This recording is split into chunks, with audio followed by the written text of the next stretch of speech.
My aunt's voice sliced through the champagne-laced chatter of the reception hall. Look at her. She couldn't even afford a decent dress. A titter of agreement rose from the cluster of my relatives.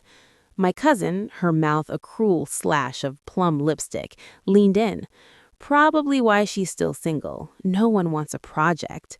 Heat flooded my cheeks, a familiar, unwelcome tide of shame. They were so confident in their assessment, so sure of my small, quiet failure. They had no idea who was about to arrive. My name is Natalie. At 28, I am a licensed civil engineer.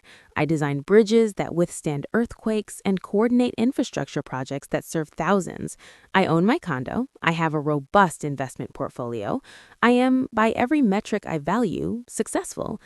Yet, in the eyes of my family, especially my extended status-obsessed relatives, I am a ghost, a pity case.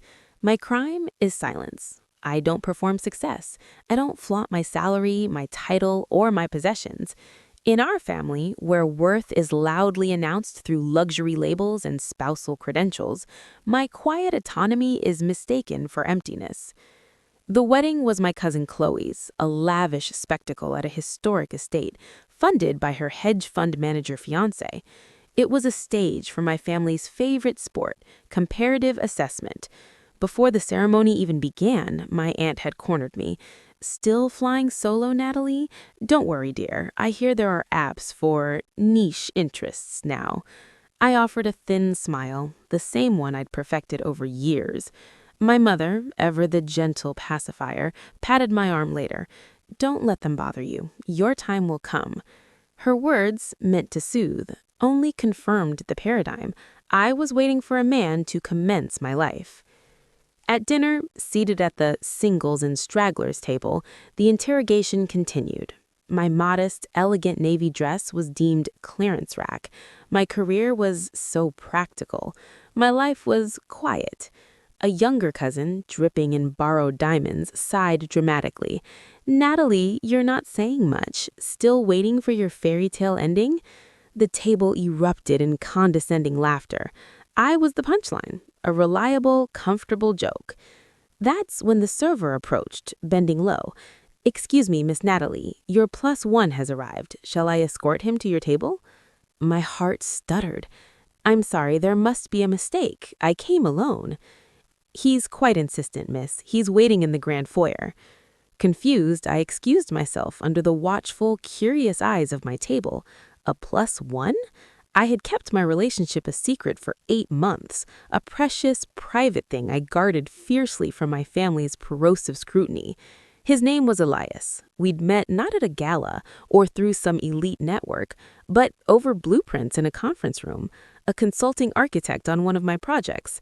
He was brilliant, grounded, and saw me, not my potential role as someone's wife.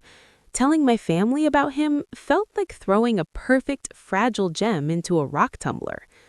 As I crossed the marble foyer, I saw him. Elias stood calmly near a towering floral arrangement, looking not out of place, but utterly unconcerned with the opulence around him. He wore a beautifully cut but simple charcoal suit. When his eyes met mine, they crinkled with a warmth that had nothing to do with the room's chandeliers. Elias? What are you doing here? He closed the distance and took my hand, his grip solid and sure. I listened to you talk about this wedding for weeks. I heard what you didn't say, the dread. I decided I wasn't going to let you face their soundtrack alone anymore. I called the planner this morning. Tears pricked my eyes, not from relief, but from being truly seen. He hadn't come to make a scene. He'd come to be my anchor. When we re-entered the reception, arms linked, the shift was immediate and nauseating.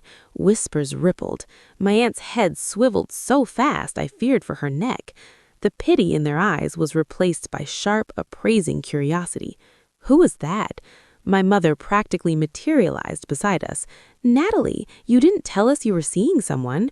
Her voice was an octave too high, thrilled not for my happiness, but for the end of her social embarrassment. The rest of the evening became a subtle, frantic inquisition. My relatives swarmed, their questions thinly veiled probes for financial data. What do you do, Elias? What firm did you say you were with? "Is that a Swiss watch?" Elias was effortlessly polite but vague, deflecting every probe back to me. Natalie's the impressive one. The project she's leading is revolutionary.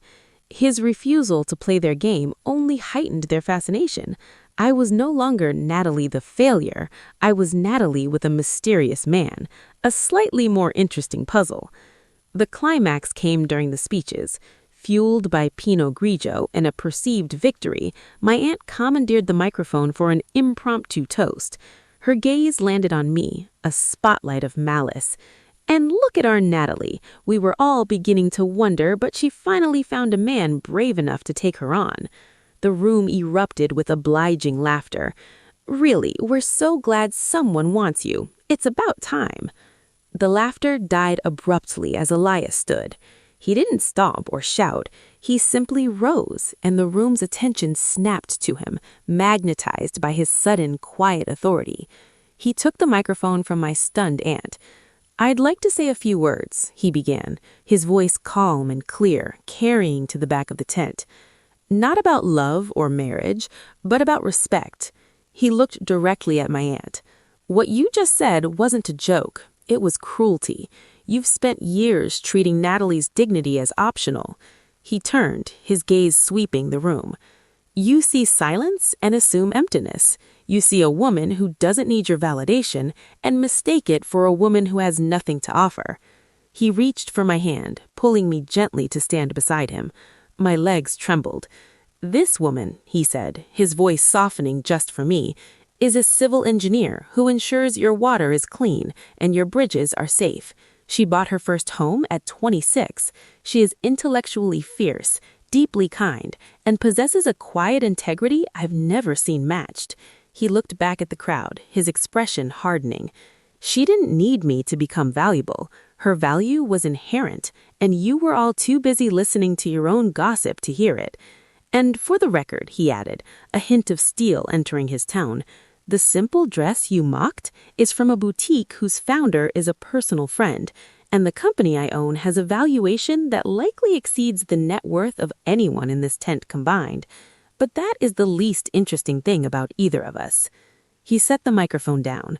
The silence was absolute, a physical weight in the air. Later, outside under a blanket of stars, I clung to his arm. "You didn't have to reveal all that. The company, the valuation." "Yes, I did," he said firmly, "not to impress them, to shatter their entire system. They only understand one language, Natalie. I spoke it so loudly that they'll never be able to use it against you anymore. Now they can't claim you settled for some nice, poor architect. The narrative they built has nowhere to go." He was right. The aftermath wasn't a warm reconciliation. It was a stunned, awkward respect. My aunt offered a sputtering apology. My cousins suddenly wanted career advice. My mother, flustered, kept saying, "I just didn't know you were doing so well." That was the point. She never asked. Elias wasn't my rescuer. He was the catalyst. His declaration didn't give me worth. It was a mirror held up to a family that had chosen to see a reflection of their own biases instead of me. It gave me the final, unshakable permission to stop seeking their approval. I didn't become the family darling overnight, but I did set boundaries. When my aunt now asks invasive questions about our estate, I smile and say, "My work on the new water treatment plant is far more interesting, don't you think?" I speak openly about my professional achievements without downplaying them. I bring Elias to events not as a trophy, but as my partner, and I no longer flinch at their glances. The greatest change was internal. The little girl who shrank at their comments finally straightened her spine for good. My validation had to come from within, but sometimes it takes someone from the outside loudly naming your truth to silence the toxic chorus inside your head. Elias didn't give me my voice. He simply turned up the volume so I could finally hear it myself. And so, at last, my family was forced to listen.